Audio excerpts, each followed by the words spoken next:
ನಮಸ್ಕಾರ ವೀಕ್ಷಕರೇ, ನೋಡಿ ನಿಮ್ಮ ಬ್ಯಾಂಕ್ ಖಾತೆಗೆ ಗೃಹಲಕ್ಷ್ಮಿ ಯೋಜನೆಯ ಹಣ ಬಂದಿದೆಯಾ?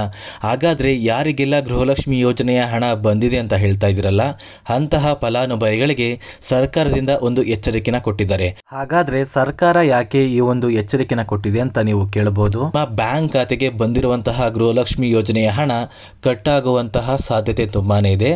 ಅಂದರೆ ನಿಮ್ಮ ಬ್ಯಾಂಕ್ ಖಾತೆಗೆ ಹಣ ಬಂದಿದೆಯಲ್ಲ, ಆ ಒಂದು ಹಣ ನಿಮ್ಮ ಬ್ಯಾಂಕ್ ಖಾತೆಯಲ್ಲಿ ಇಲ್ದಿರೋ ಥರ ಆಗುತ್ತೆ. ಹಾಗಾದರೆ ಯಾವ ಒಂದು ಕಾರಣಕ್ಕೆ ನಿಮ್ಮ ಹಣ ಕಟ್ಟಾಗುತ್ತೆ ಮತ್ತು ಸರ್ಕಾರ ಯಾಕೆ ಈ ಒಂದು ಎಚ್ಚರಿಕೆನ ಕೊಟ್ಟಿದೆ ಅಂತ ನಾನು ನಿಮಗೆ ಈ ಒಂದು ವಿಡಿಯೋದಲ್ಲಿ ತಿಳಿಸ್ಕೊಡ್ತಾ ಇದ್ದೀನಿ. ಅದಕ್ಕಿಂತ ಮುಂಚೆ ನೀವೇನಾದ್ರೂ ಇದೇ ಮೊದಲ ಬಾರಿ ನನ್ನ ವಿಡಿಯೋ ನೋಡ್ತಾ ಇದ್ರೆ ದಯವಿಟ್ಟು ಪ್ರತಿಯೊಬ್ಬರೂ ಚಾನಲ್ನ ಸಬ್ಸ್ಕ್ರೈಬ್ ಮಾಡ್ಕೊಳ್ಳಿ, ಹಾಗೆ ವಿಡಿಯೋಗೊಂದು ಲೈಕ್ನ ಕೊಡಿ. ತುಂಬ ಜನ ವಿಡಿಯೋನ ನೋಡ್ತಾ ಇದ್ದೀರಾ, ಆದರೆ ಇನ್ನೂ ಕೂಡ ಚಾನಲ್ನ ಸಬ್ಸ್ಕ್ರೈಬ್ ಮಾಡ್ಕೋತಾ ಇಲ್ಲ. ದಯವಿಟ್ಟು ಪ್ರತಿಯೊಬ್ಬರೂ ಚಾನಲ್ನ ಸಬ್ಸ್ಕ್ರೈಬ್ ಮಾಡ್ಕೊಳ್ಳಿ, ಹಾಗೆ ವಿಡಿಯೋಗೊಂದು ಲೈಕ್ನ ಕೊಡಿ. ಹೌದು ಸ್ನೇಹಿತರೆ, ಸರ್ಕಾರದಿಂದ ಗೃಹಲಕ್ಷ್ಮಿ ಯೋಜನೆಯ ಪ್ರತಿಯೊಂದು ಫಲಾನುಭವಿಗಳಿಗೆ ಒಂದು ಎಚ್ಚರಿಕೆನ ಕೊಟ್ಟಿದ್ದಾರೆ. ಈಗಾಗಲೇ ಸಾಕಷ್ಟು ಮಹಿಳೆಯರ ಬ್ಯಾಂಕ್ ಖಾತೆಯಲ್ಲಿ ಗೃಹಲಕ್ಷ್ಮಿ ಯೋಜನೆಯ ಹಣ ಕಟ್ಟಾಗಿದೆ.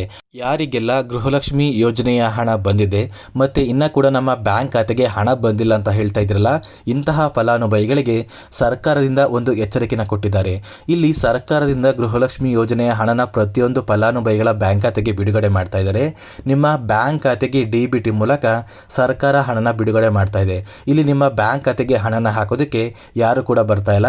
DBTಯ ಮೂಲಕ ನಿಮ್ಮ ಬ್ಯಾಂಕ್ ಖಾತೆಗೆ ಹಣ ಬರ್ತಾ ಇರೋದು. ಮತ್ತೆ ಯಾವುದೇ ರೀತಿಯ ಒಂದು ಮಧ್ಯವರ್ತಿ ಬಂದು ನಿಮ್ಮ ಬ್ಯಾಂಕ್ ಖಾತೆಗೆ ಹಣನ ಹಾಕೋದಿಲ್ಲ. ಸರ್ಕಾರ ನೇರವಾಗಿ DBT ಮೂಲಕ ನಿಮ್ಮ ಬ್ಯಾಂಕ್ ಖಾತೆಗೆ ಹಣ ಆಗುತ್ತೆ.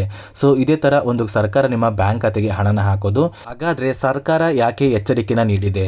ನಮ್ಮ ಬ್ಯಾಂಕ್ ಖಾತೆಯಲ್ಲಿ ಹಣ ಯಾಕೆ ಕಟ್ಟಾಗುತ್ತೆ ಅಂತ ನೀವು ಕೇಳಬಹುದು.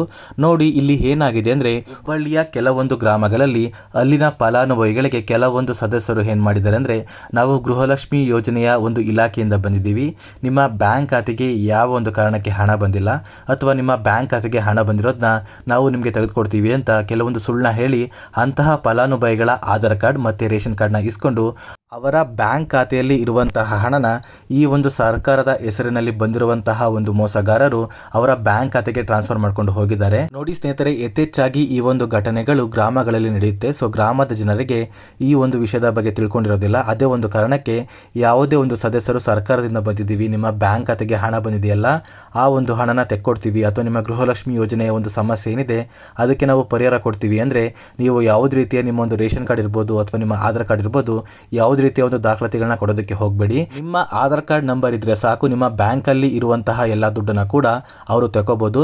ನಿಮ್ಮ ಆಧಾರ್ ಕಾರ್ಡ್ ನಂಬರ್ ಅವ್ರಿಗೆ ಸಿಕ್ಕಿದ್ರೆ ಅವ್ರ ಹತ್ರ ಒಂದು ಬಯೋಮೆಟ್ರಿಕ್ ಮಷಿನ್ ಇರುತ್ತೆ. ಸೊ ಆ ಒಂದು ಮಷೀನಲ್ಲಿ ನಿಮ್ಮ ಬೆರಳಿಟ್ರೆ ನಿಮ್ಮ ಬ್ಯಾಂಕ್ ಅಲ್ಲಿ ಇರುವಂತಹ ಹಣ ಅವರ ಬ್ಯಾಂಕ್ ಖಾತೆಗೆ ಟ್ರಾನ್ಸ್ಫರ್ ಆಗುತ್ತೆ. ಇಲ್ಲಿ ನಿಮ್ಮ ಬ್ಯಾಂಕ್ ಖಾತೆಯಲ್ಲಿ 0 ಬ್ಯಾಲೆನ್ಸ್ ಆಗುತ್ತೆ. ಅಂದ್ರೆ ನಿಮ್ಮ ಬ್ಯಾಂಕ್ ಖಾತೆಯಲ್ಲಿ 1 ರೂಪಾಯಿ ಕೂಡ ಉಳಿದಿಲ್ಲ ಸ್ನೇಹಿತರೆ. ಇದೇ ತರಹ ಒಂದು ಘಟನೆ ಹುಬ್ಬಳ್ಳಿಯಲ್ಲಿ ನಡೆದಿದೆ ಸ್ನೇಹಿತರೆ. ಆ ಒಂದು ಮಹಿಳೆಯ ಬ್ಯಾಂಕ್ ಖಾತೆಯಲ್ಲಿ ಇರುವಂತಹ ಹಣನ ಸರ್ಕಾರದ ಹೆಸರಿನಲ್ಲಿ ಆ ಒಂದು ಮಹಿಳೆಗೆ ಮೋಸ ಮಾಡಿದ್ದಾರೆ. ಆ ಮಹಿಳೆಯ ಬ್ಯಾಂಕ್ ಖಾತೆಯಲ್ಲಿ ಹಣ ಕಟ್ಟಾಗಿರೋದನ್ನ ಆ ಮಹಿಳೆ ತಿಳಿದಾಗ ಬ್ಯಾಂಕ್ ಅಲ್ಲಿ ಹೋಗಿ ವಿಚಾರಿಸಿದ್ದಾರೆ. ಸೊ ಬ್ಯಾಂಕ್ ಅವರು ಏನ್ ಹೇಳಿದ್ದಾರೆ ಅಂದ್ರೆ, ನೀವೇ ನಿಮ್ಮ ಒಂದು ಬೆರಳನ್ನ ಇಟ್ಟು ನಿಮ್ಮ ಬ್ಯಾಂಕ್ ಅಲ್ಲಿ ಇರುವಂತಹ ಹಣನ ಕಳಿಸಿದ್ದೀರಾ ಅಂತ ಬ್ಯಾಂಕ್ ಅವರು ಹೇಳಿದ್ದಾರೆ. ಸೊ ಇವಾಗ ಆ ಒಂದು ಮಹಿಳೆ ಒಂದು ಪೊಲೀಸ್ ಸ್ಟೇಷನ್ ಅಲ್ಲಿ ಕಂಪ್ಲೇಂಟ್ ಕೊಟ್ಟಿದ್ದಾರೆ ಸ್ನೇಹಿತರೆ.